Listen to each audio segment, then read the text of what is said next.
The morning sun cast long shadows across the marble floors of Westfield Corporate Tower in downtown Chicago. Margaret Chen sat in the building's bustling cafeteria, her navy blazer adorned with a single pin, a small eagle that most passers-by wouldn't recognize, as the insignia of a retired Air Force colonel. At 62, she carried herself with the quiet dignity of someone who had commanded respect without demanding it. She was reviewing architectural blueprints on her tablet, her reading glasses perched on her nose, when a commotion erupted nearby. "Out of my way." A young man in an expensive suit shouldered past a janitor, nearly knocking the elderly man's mop bucket over. Margaret glanced up. The young man, mid-20s, slicked back hair, designer watch gleaming, was Bradley Thornton Jr., son of the building's majority landlord. She'd seen him before, always flanked by two equally arrogant friends. Treating the tower like his personal kingdom, Margaret returned to her work, but fate had other plans. Bradley was juggling his phone and a venti iced coffee when he rounded her table too quickly. The collision was inevitable. The entire cup upended, drenching Margaret's blueprints and splashing across her blazer. "Jesus!" Bradley barked, shaking coffee off his hand. "Why are you sitting so close to the walkway?" Margaret stood slowly, coffee dripping from her sleeve. She calmly pulled napkins from the dispenser, dabbing at the ruined blueprints, weeks of work for her consulting firm. "It's quite all right," she said evenly. "Accidents happen." Bradley scoffed, already texting. "Yeah, well, maybe sit somewhere else next time. This is a business environment, not a nursing home." His two companions, Derek and Jason, snickered from behind him. Margaret's jaw tightened, but her voice remained steady. "I believe an apology might be appropriate." Bradley finally looked at her, really looked, and his eyes flickered with disdain. "An apology? Lady, I don't apologize to people who don't matter. Do you know who I am? My father owns 40% of this building. You're probably just some secretary, or cleaning lady on break." The cafeteria had gone quiet. Other patrons watched, some pulling out phones. "I see," Margaret said softly, removing her blazer to reveal a white blouse also stained brown. "And does your father know you treat people this way?" "My father taught me to recognize value when I see it," Bradley sneered. "And I'm not seeing any here. Now move, some of us have actual work to do." He started to walk away. "Young man," Margaret called after him, her voice carrying that unmistakable tone of command she'd once used to brief generals. "What's your full name?" Bradley turned, amused. "Why? Going to complain to management?" He laughed. "Lady, I am management. Bradley Thornton Jr. Write it down. File a complaint. See what happens." "I'll remember it," Margaret said quietly.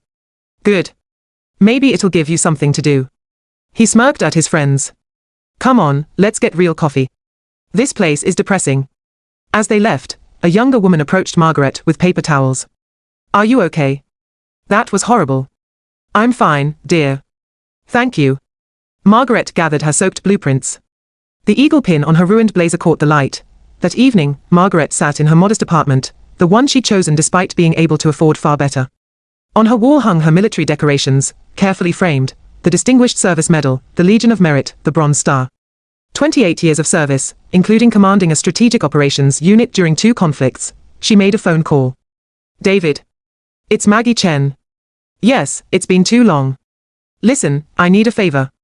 Remember when I helped your company secure that defense contract 3 years ago? I'm calling it in, over the next week." Strange things began happening to Bradley Thornton Jr. first. His pitch to a major client fell flat when they mentioned they'd reconsidered their priorities. Then his father called him into the office, unusually cold, mentioning that several board members had concerns about Bradley's future role in the company. His expense account was suddenly under review. His 2 loyal friends started dodging his calls. Bradley couldn't understand it. Everything had been perfect. The following Monday, Margaret sat in the same cafeteria spot, working on new blueprints her firm had provided. She was consulting on the tower's upcoming renovation, a $50 million project. Bradley entered, looking haggard. The swagger was gone. He was alone. He walked to the coffee counter, then froze. Hanging on the cafeteria's wall, newly installed, was a large photograph labeled, Building Consultant of the Year, Colonel Margaret Chen, USAF. The image showed her in full military dress uniform, 4 stars clearly visible, shaking hands with the Secretary of Defense.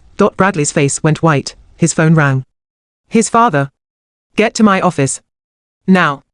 20 minutes later, Bradley stood in his father's office while Thornton Sr. paced like a caged tiger. "Do you have any idea what you've done?" his father roared. "Colonel Chen isn't just some random tenant. She's one of the most decorated veterans in Illinois. She consults for half the Fortune 500 companies in this city. She has connections in the Pentagon, the governor's office, and apparently, on our board of directors. Dad, I didn't know, you didn't know because you don't think. You treat people like garbage because you've never had to face consequences.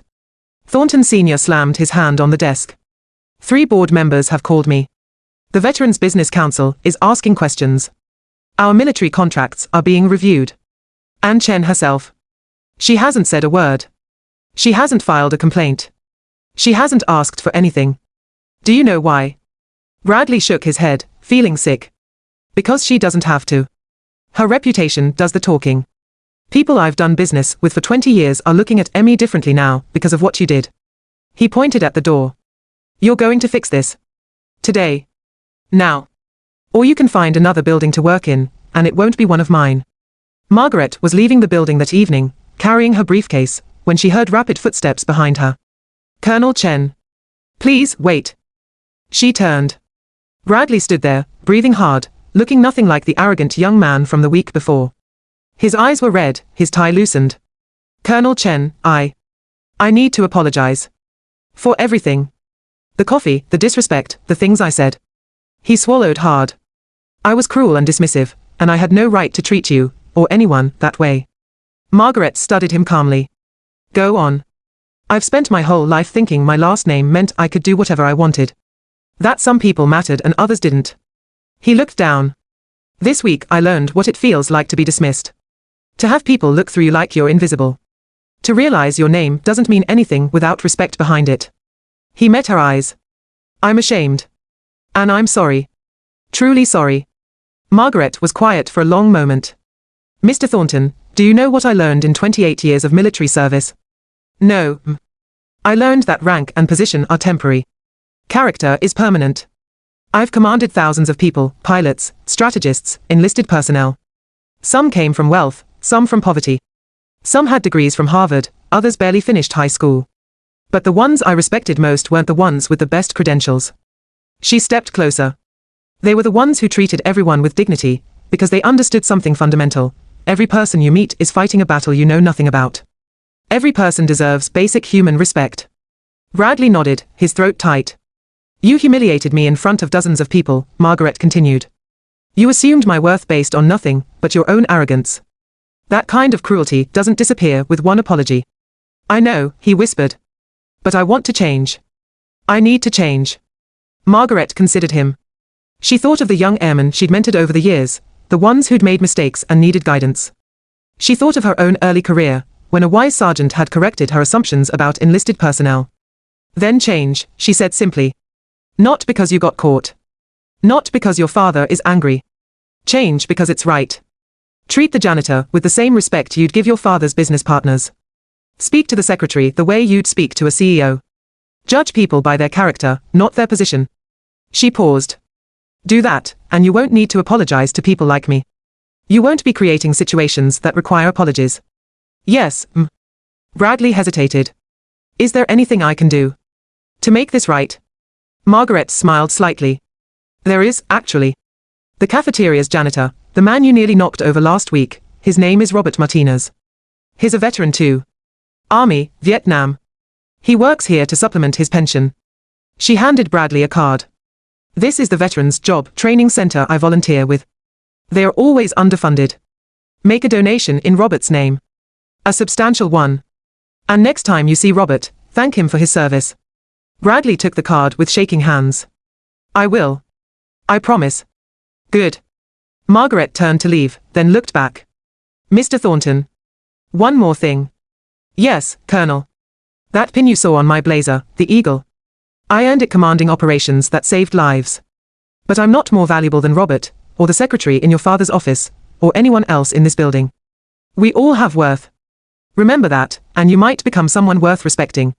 She walked away, leaving Bradley standing in the lobby, the card clutched in his hand, his reflection visible in the polished marble floor. 3 months later, the Westfield corporate tower held a charity gala. Margaret attended, wearing a new blazer, paid for by the building's insurance after Bradley had ensured the claim was processed immediately. Bradley was there too, but different. He spent the evening speaking with veterans, learning their stories, writing checks to the training center. His father watched from across the room, a glimmer of pride in his eyes. Robert Martinez, the janitor, was invited as a guest of honor. When he arrived in his old army uniform, medals pinned to his chest, Bradley was the first to shake his hand. "Thank you for your service, sir," Bradley said, meaning every word. Robert smiled, surprised and touched. "Thank you, son." Margaret watched from a distance, sipping her wine. She didn't need recognition. She'd spent a career doing the right thing in the shadows.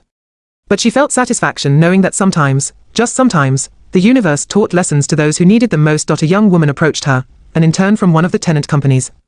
"Colonel Chen. I saw what happened in the cafeteria months ago. Everyone did.